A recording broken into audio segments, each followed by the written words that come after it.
Today we're having pizza salad, which should be awesome. And we're going to talk about Duran Duran and Workaholics. And I didn't put any dressing on James's salad. Yeah, it's probably for the better. Because he hasn't been wanting dressing lately. But I'm using this balsamic, big balsamic on mine. So what's in balsamic? Is vinegar? Yeah, and sometimes it gives me a headache, but Oh my, okay. we'll see. So, yeah, all I did to make pizza salad is I used pizza, like cold pizza, as kind of like croutons. Leftover pizza, right? Yeah. But leftover pizza never tastes like leftovers as far as I'm concerned. No, it's so good. So, yeah. And then I made James some Earl Grey tea here with some honey and cream, and I'm drinking hot lemon and honey. Oh, that's fig balsamic. Yeah, you Presumably can have it's some on yours if you want. No thanks. Yeah, I didn't think you'd want it. I But- gotta watch out for vinegar. Yeah, like I was thinking of bringing like Catalina or French or Russian or something for yours, but I thought, well, you can try it just plain Yeah. first and see if you like it.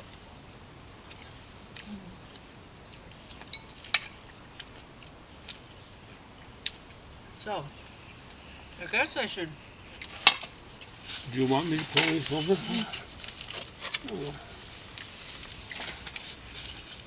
I guess I should mention this. James is going to talk about Duran Duran. Oh.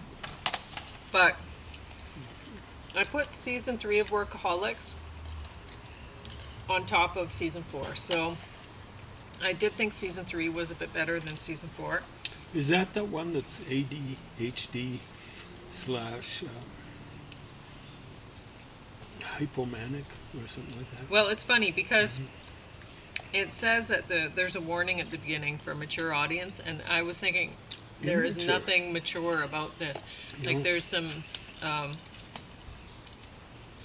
like a lot of swearing and talk about penises and stuff like that, but it's for very, very immature, Adults? not even adults. I don't think it's for adults. I think it's for, Adolescents? yeah, like aggressive propagandists, loser boys, Boys. aged I mean, that's 14, it. 15. I can't That's see it. a woman And finding it terribly appealing. And they might actually think, like, this is who I want to grow up to be like. They might when they're watching it. But honestly, how do you make enough money to buy all of those drugs and alcohol? It's just Yeah. You know, like better comedy that's kind of about teenage boys. It's kind of gentle. Is Wayne's World. Think about it. You know, because some guys, teenage guys or whatever, like Garth, and even Wayne. You know, like he doesn't even laugh. You know, he just goes like that when he's.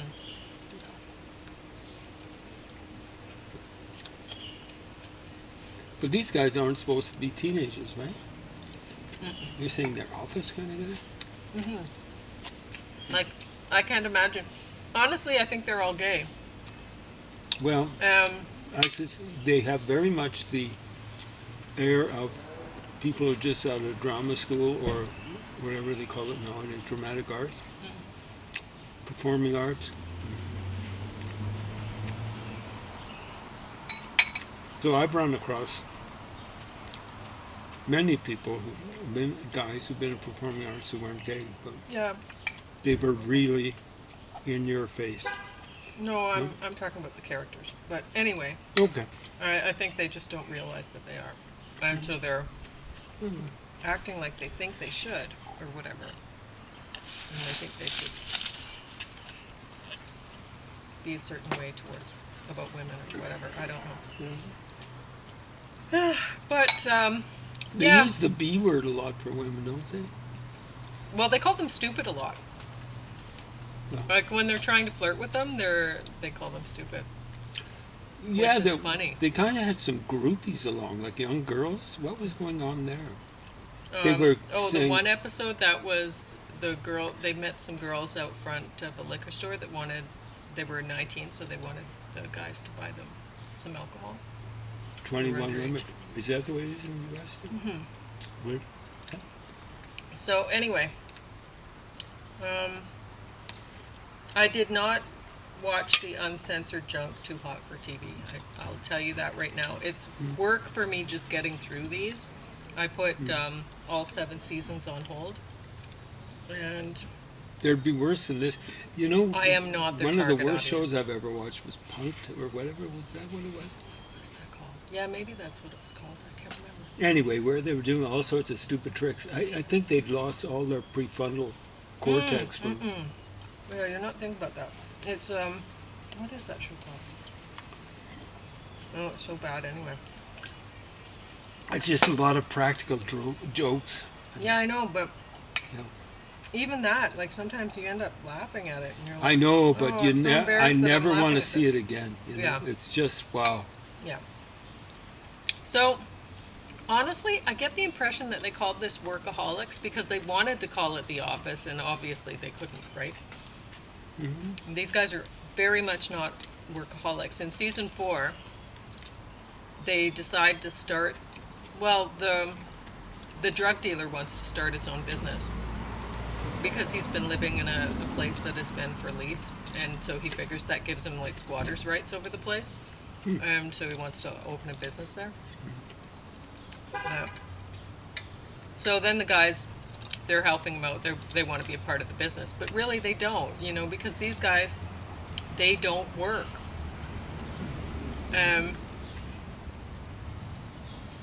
So yeah, they're very lazy about even trying to work for their own business. They can't manage to do it, and they get like they ruin the business. They just ruin it because they refuse to work, and they're fighting against each other. It's terrible. So yeah, 2 of the 3 guys are absolutely useless. Just absolutely, totally waste of air. Skull. Anything. Yeah. But whatever. So James going to talk about Duran Duran. Speaking of that waste of stuff, no, not that bad. They're about as good as major league hit makers from the 80s are.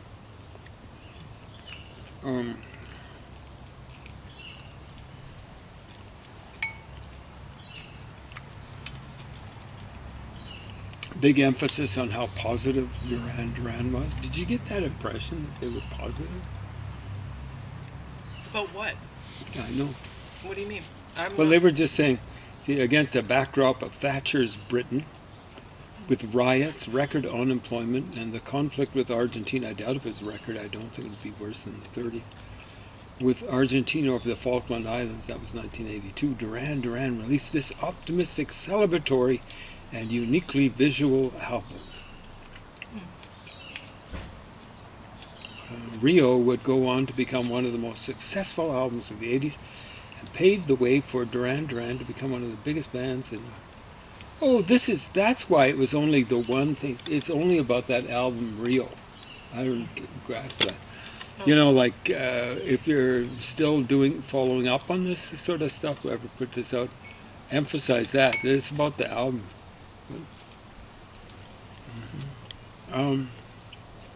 So that's why they played that. What's your opinion of Rio, that song? There you go. I didn't like it. Never liked then? Yeah. And I think it's the first time I ever saw the video, or parts of it, or whatever. Not my idea of. They were saying, kind of poo-pooing the idea. They were saying, it's amazing what people were saying back then when MTV started. They said it'd be the end.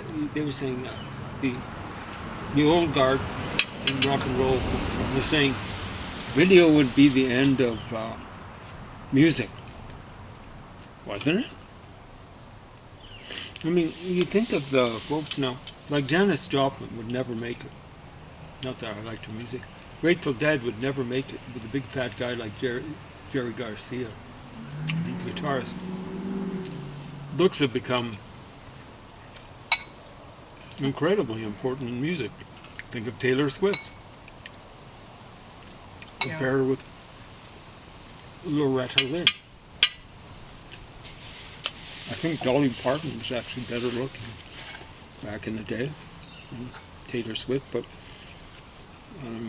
I don't think Patsy Cline was much of a looker, was she? Who would you rather have? Taylor Swift or Patsy Cline? Yeah, Taylor Swift's pretty awful. But With the emphasis on pretty, but there we go. Or awful pretty, but she's awful pretty and pretty awful. so, I don't know about Duran Duran. I just got the impression that they were it's not optimistic. It's like how people were feeling like Trump was saying, "Make America Great Again," and you're thinking, "Oh, well, that's like '80s values or whatever." You think about that. Yeah. It wasn't great, but it was. I mean, it was great for corrupt capitalists. Worked out really well for a lot of them, and that's what I had the impression that Duran Duran was like. It was like that, you know. Well, that's a good point. I don't know. So I don't. Why be feel that it was- optimistic when you're getting flushed down the toilet? It doesn't make any sense.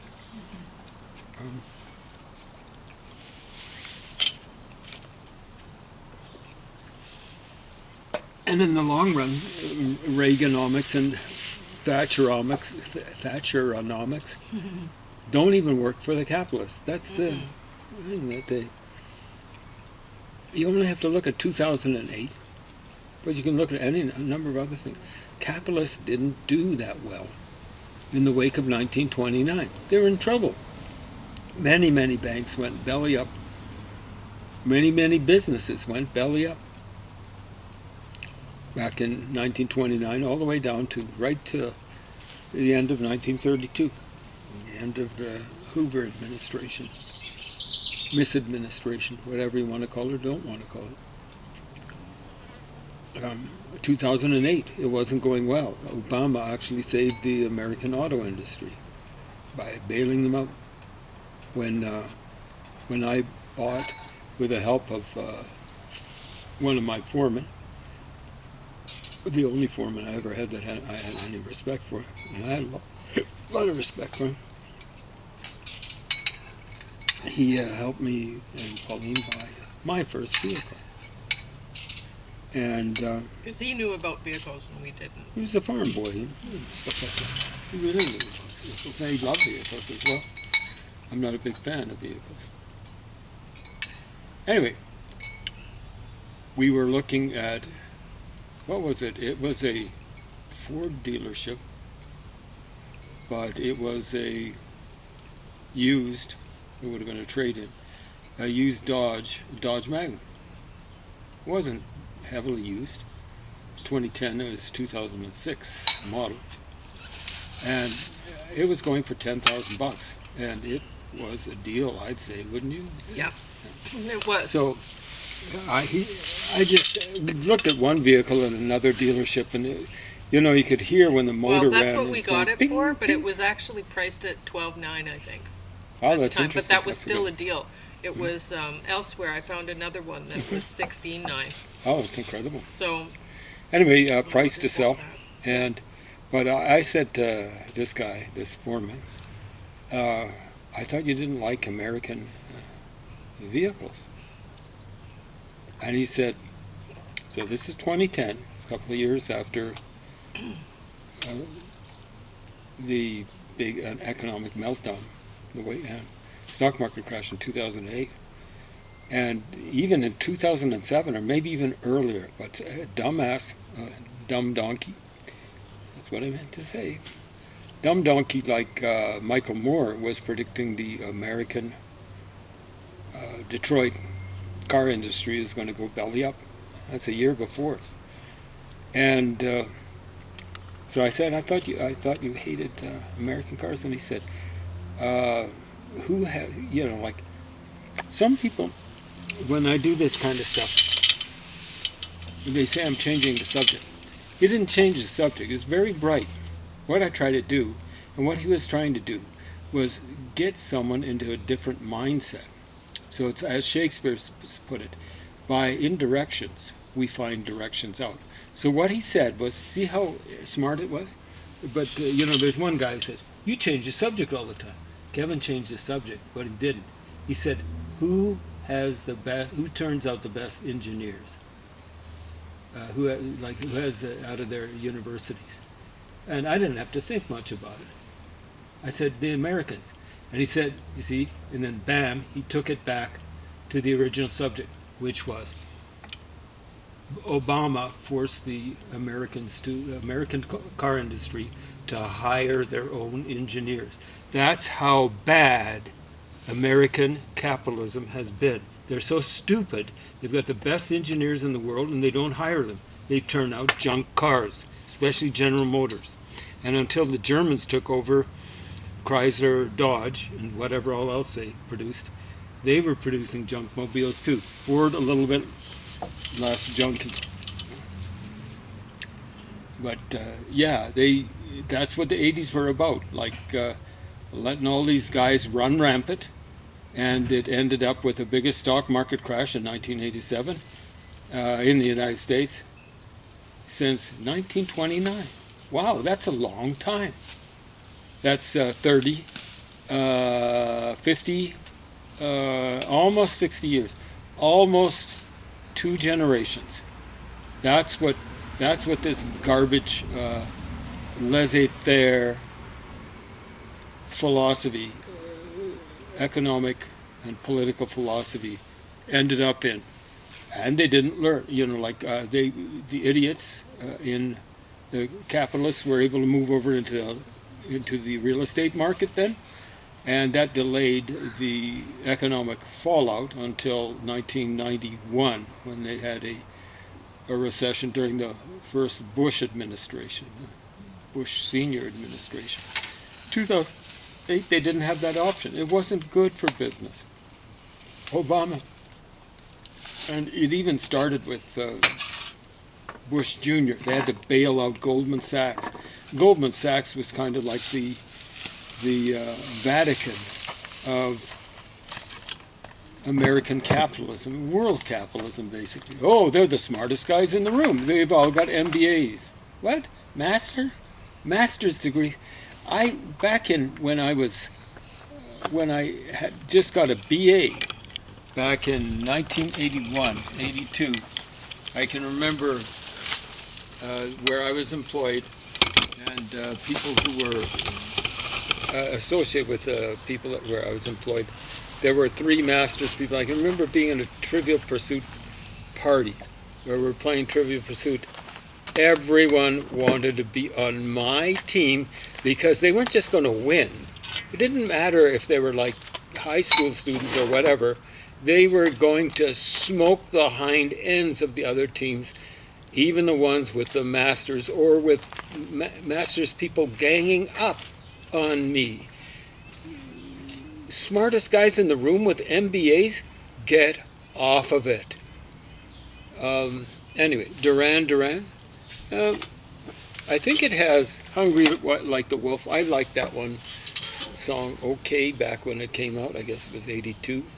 I preferred a little bit later on that kind of rock and roll thing with, were they using synthesizer? I'm not sure.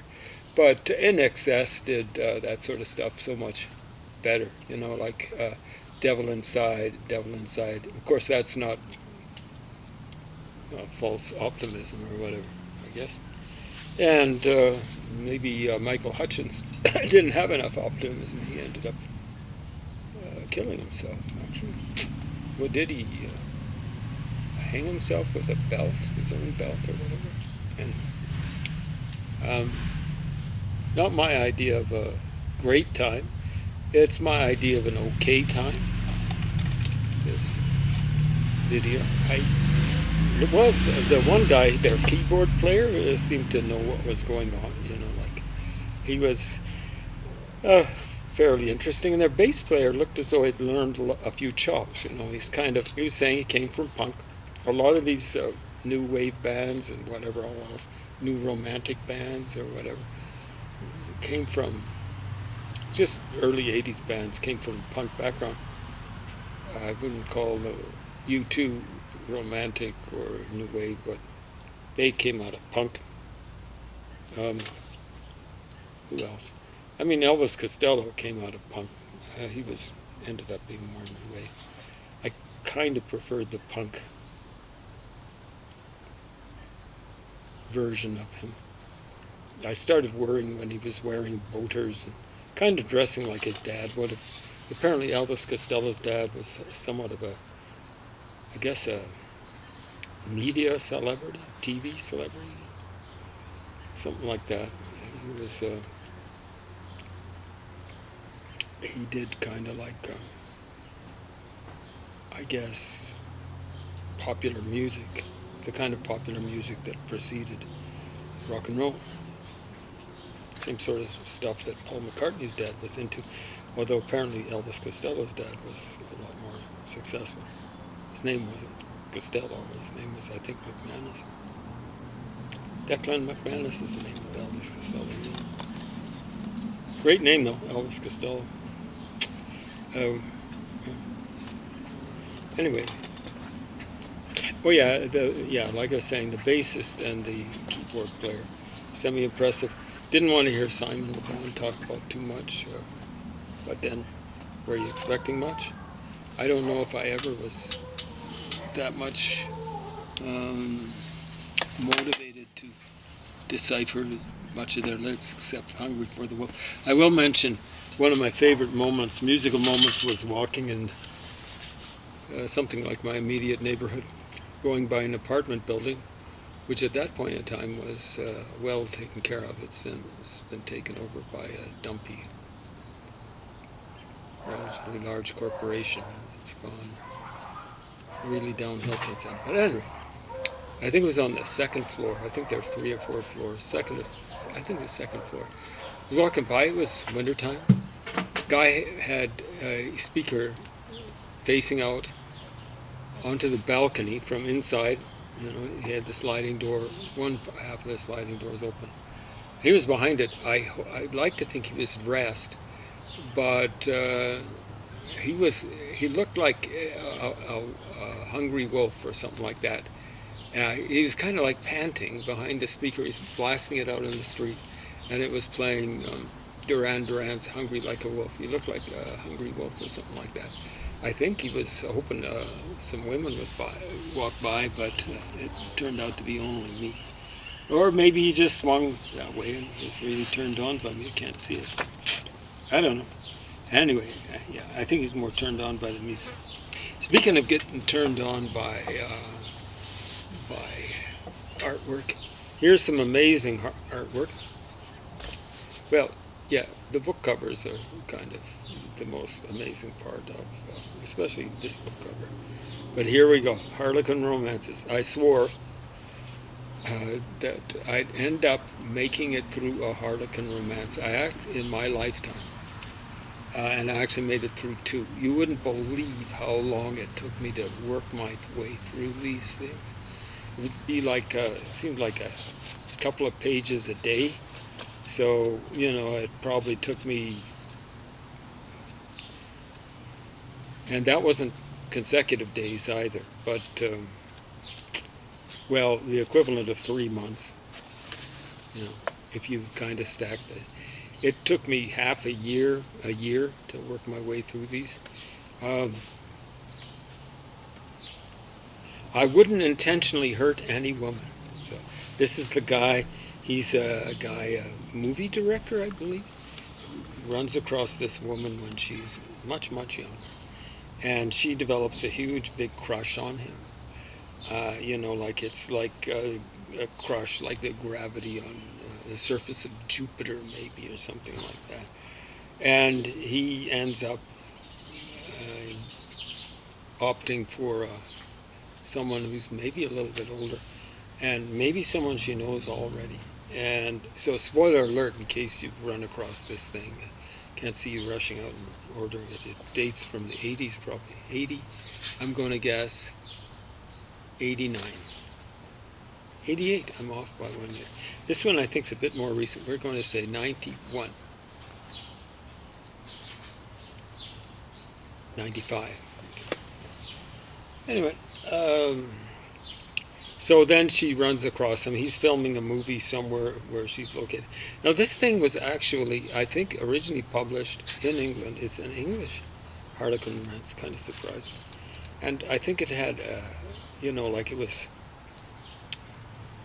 so the original hardcover edition published in 1988 by Mills and Boon Limited.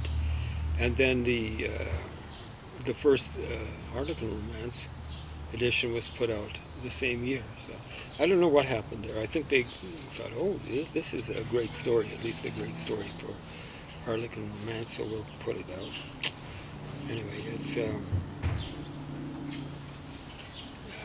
yeah. So I don't know. Yeah, this one actually, like it's a little more realistic. Okay. Now this one put out in 1995. So here you go. I don't know if you can see that well. Here, this redheaded, well, it's kind of dark red. It's kind of an attractive redhead woman. It looks as though she's just holding on for dear life to this guy who's got like a bird with a broken wing, a predatory bird. If she weren't holding on to his shirt, like she just crumpled, it's really sad. So this guy's a big tough guy. Rachel and the tough guy. Bad, bossy, and all hers is what it says on the back. So she's been hired or something like that to babysit guy while he's recuperating. I think he has trouble with his leg too. It was in a car accident or something. I don't know what the story is. But yeah, now if a person's ever been athletic and had an injury, people get cranky. But this guy's worse than cranky. He's a real piece of, they'll say work, but you know what I mean. Anyway, no, I'm afraid there are a lot of women who've got fatal attraction for this kind of look. Now his name is Bonelli, so this is supposed to look Italian. Hey folks, there are very few Italian guys at Harlequin that have small noses like that. So I don't know. Maybe it's mixed with something else. I don't know. Anyway, yeah. So this is like Hollywood romance, not just Harlequin romance, Polly. No, I've talked about this before. It's absolutely pestiferously poisonous. This idea that you get in Hollywood romances where if there's an initial repugnance between two people, just so long as there's looks there or something like that, and some money involved, it wouldn't hurt, then it's just inevitable. It's got to work out. Folks, it doesn't work out that way. Anyone, now, yeah, I'm sure the Harlequin romances are different, and maybe the Harlequin romances aren't what they used to be, but I still see these movies, the Hollywood movies, the Hollywood happy ending, where it starts off poorly, like some guy, is a bumhead around a woman, just so long he's got the looks, man, oh man, this guy's just bad, bossy, and all hers,